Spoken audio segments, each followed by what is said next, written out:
retired homicide detective and investigator. He created the Profiling Evil podcast and YouTube channel. Also want to bring in Darby Fox. She's a child and adolescent family therapist. They both join me live. Mike, I'm going to begin with you. I know you're seasoned. I know you're hardened. I know you've seen it all. But this has to sort of be a new low. Oh, it really hits you hard, doesn't it, Ashleigh? And I think the Chief Probe's family and the people that served under him, and what a horrible event. But, you know, I think this is really an interesting kind of perfect storm of everything we've seen happen in the last couple of years with defund and de-escalate and all of the treat things a little kinder. We've kind of let things slide a little further. Police officers are afraid to act. And as a result, I believe, and this is a personal belief, but I believe we're seeing that systemically across the country, whether it's malls that are getting flash mobs going in and tearing the place apart, or predators walking down the streets of New York City and punching elderly women in the face. And now there is this lack of empathy, there's a lack of compassion, and there's a vitriol around doing this kind of predatory kind of action. Darby, you know, I opened this program saying, is this who we are? Is this what we've become? I mean, this is a teen driving and probably somebody in the passenger seat not too far off in age. I want to think it isn't, but just like Mike said, I'm seeing too much with our youth doing things that are so callous and so, you know, so much in disregard of just humanity. This is your business. You deal with teenagers. Please get me off the ledge. Unfortunately, I think we see a lot more of this kind of stuff, Ashleigh, because as Mike was saying, there's a lot of things that have happened over the past, say, 4 years that have contributed. But what we've done as a society is really look for excuses as opposed to solutions and holding people accountable. And I think that if you look at this, it certainly is this notion of social media and posting pictures. I saw one clip that had, I don't know, maybe now it's got several more, but over 11,000 likes. Like, as you said, that makes you sick to your stomach. Who likes something like this? Who would click that?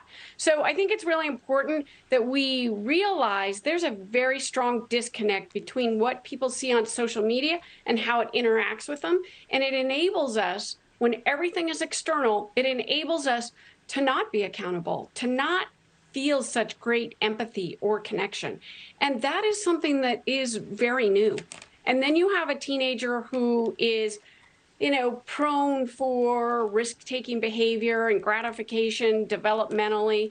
And there's no previewing of what the consequences might be. It's how much fun could this be? How many likes would I get? There's no consideration. Hey, Darby, do they have honor among thieves, these kids?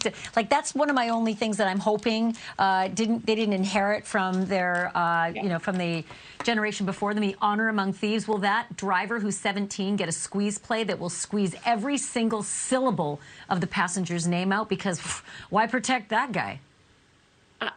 I hope it does. It is so, this is such an egregious example. Watching that video, anybody who looks at that, I don't know how you could not give up someone who's done that. I mean, it's one of the worst examples. We see them all the time, every day. But Mike, take a look again at the video. We're not replaying the whole thing. I wanted people to see it so they could really feel the reason why I am this angry and why so many others are this angry. I think if you sanitize it, you may not really feel the full effect of what they're laughing at.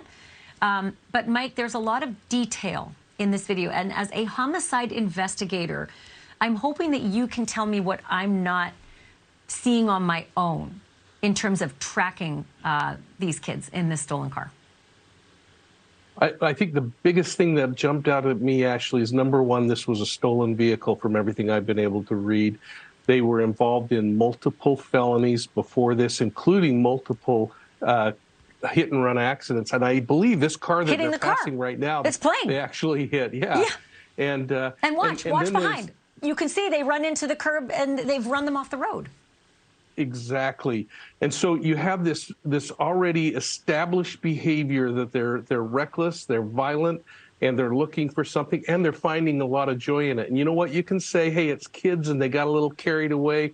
But you know what? When you start saying things like they said, that takes you beyond the level of, hey, a couple of kids that kind of got out of control and said, hey, let's bungee cord jump off of this building. Thank you for watching. Go to newsnationnow.com to find NewsNation on your television provider. And don't forget to click the red subscribe button below to get more of NewsNation's fact-driven, unbiased coverage.